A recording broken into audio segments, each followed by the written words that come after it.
Hello everybody, and welcome to a creepy sort of thing. We're looking at this Ask Reddit thread. What is your most terrifying, we need to leave now, random rush of fear you've felt? Also, just so you guys know, if you haven't already noticed, I'm going to be experimenting with putting a spooky soundtrack underneath this video that I've actually created myself. Be sure to let me know if you'd like to see me do this in future videos, or if it bothers you and ruins the video for you. First story. My car was stolen the very night I moved into my new house in a very good neighborhood. The neighbors had warned us that the neighborhood was being targeted at the time. They mentioned a woman around the corner that opened the door for knockers in the middle of the night, and they attacked her and robbed her and almost killed her. We had reported the car stolen and did the police reports when it happened. Well, 2 nights later in the middle of the night, I hear a knock at the door and they said, "Open up, it's the police." Well, since I had heard the story about the other lady, I was suspicious and did not answer. I grabbed my kids and put them in my daughter's room because it had access to the roof from the window. I called the police to say that 2 men claiming to be police were pounding at my door. They said there were no police in the area and they are sending a car. Turns out these same guys stole the car and came back for seconds. Silver lining, I did get my car back because they brought it with.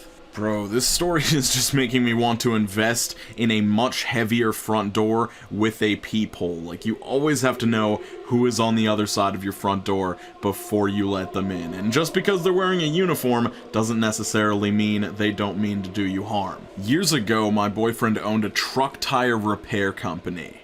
He stopped by a customer's house unannounced one day to try and get a check as they owed a lot of money. When he came out of the house, he was pretty shaken up.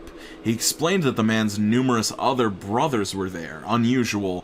Everyone was very jittery, but they cut him a check and then rushed him out. He had a scary feeling that day. 2 days later, that customer and his brothers were arrested for a murder that they had committed the night before we stopped by. I don't know why this freaks me out, just the idea of walking into a place where you know that everybody in that room other than you is dealing with whatever sort of mental shit you go through when you've actually ended another person's life. Like, that in and of itself is so eerie, but I'm so glad that this dude didn't, like, press the issue and ask them, "Hey guys, is anything up?" or something like that, because it's just good that he got out of there as fast as possible. I was riding my bike home from a friend's house when I was a young teen, over 20 years ago. We had both lost track of time, so it was dusk when I left, lived about a mile away. Was traveling down one of the last roads to get home when I had this weird feeling, so I turned around to look back down the road.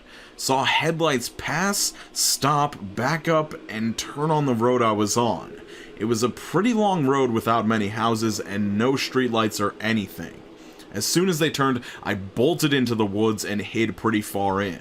The car slowly drove by and kept going. No idea what they were doing, but I didn't want anything to do with it.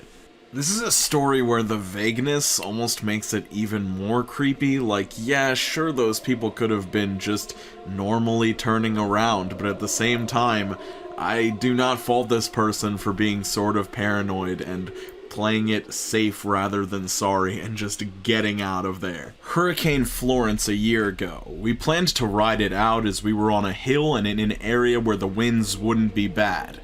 Mostly ignored the news too. The night before, I got this huge pit of fear in my stomach and begged my dad for us to go stay with my sister a few hours inland.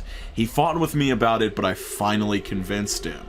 We came back a week later to find a tree fallen into our house, the house full of water. A tornado formed in the woods behind the house and pushed a tree up a 45-degree slope into our roof and through the house. Now, I'll always trust my gut feeling, no matter how stupid it seems. Honestly, I 100% agree with that. I would always trust your gut feeling, unless your gut feeling is going to put you in a potentially more dangerous situation.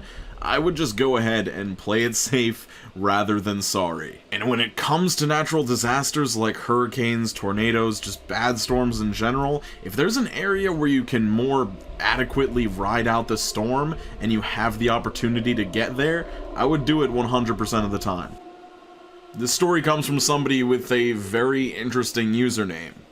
I was walking in my local park with my sister.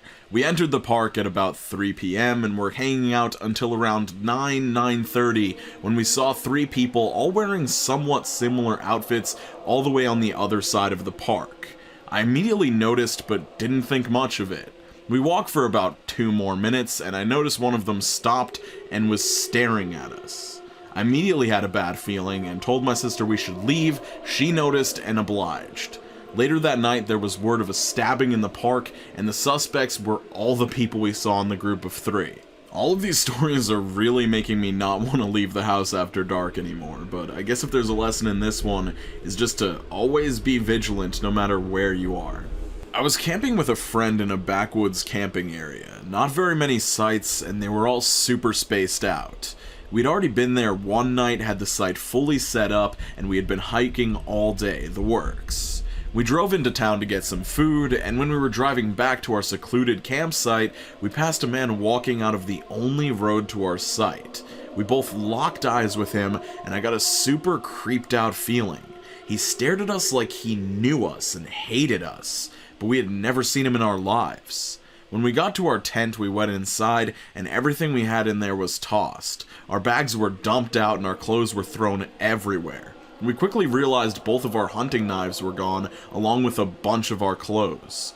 We also realized it had been the guy we saw. There were no other sites or hiking paths he could have been walking from besides ours. We jumped in the car and drove back towards where we had seen him. He was gone. We drove a bit further and found a common area where other campers were gathered. We sprinted down and asked, "Hey, have any of you seen this guy?" and described him. The people at the gathering just stared at us and didn't speak, giving us an even more creeped out feeling. It was at that point that I told my friend, we need to leave this place right now. Walking back to our car, we looked over the edge of a guardrail and saw all of our stolen clothes in the woods. We gathered them up but didn't find either of our knives. Knowing that guy was still out there with those knives and that no one around us cared freaked us out so much, we packed the car up and ended our camping trip early. No way were we staying out in those woods one more night. This one feels like it is straight out of a horror movie, and the only thing that I can think of as far as those other campers are concerned is maybe they were just freaked out at the way that you guys were acting because you guys were probably freaked out from what had just happened, and maybe they just didn't know how to react. But if that wasn't the case, I don't know. Children of the Corn, some sort of weird stuff was going on there, but damn, this is freaky. This is actually in a very similar theme to that last story and this entire topic, but something similar actually happened to my sister recently. She was out camping for like the second time in her life, out with 2 of her friends, and they were just like hanging out, having a good time, and a man approached their campsite, told them he was on like heavy drugs and he was walking around with a machete, which is, you know, creepy, but it's not the weirdest item to be out in the woods with because you might need it to like cut down brush if you're doing some like hardcore hiking or something like that. But anyway, even though the guy didn't seem like super creepy or like directly menacing or threatening, I mean, he had those on-drug vibes, and those are not good vibes, and they kept giving him signals of like, hey, we're just trying to enjoy ourselves here by ourselves, if you could please leave, that would be amazing, and he just wouldn't. He just kept talking to them, and initially their plan was to have the guy in the group sleep at like the entrance to their tent so that he would be alerted if anything happened with Strange Machete Man, but they decided that was insane and they should just pack everything up, stay at a hotel for the night instead, and I'm so glad they did. You do not want to be out in the woods at night with Machete Man that is on drugs. Like, it's just not a good plan. I was at a party my freshman year of college and some seedy people were present.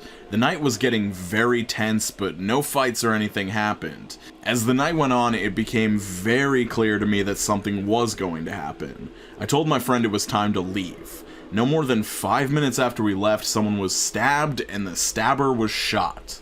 This is just like the sort of street smarts that they don't teach you in school. You really have to learn yourself, possibly through experience, but just like, you need to keep an eye out for stuff like this because it can make the difference between you getting caught in the crossfire of something you have nothing to do with and you just going home and going to bed for the night.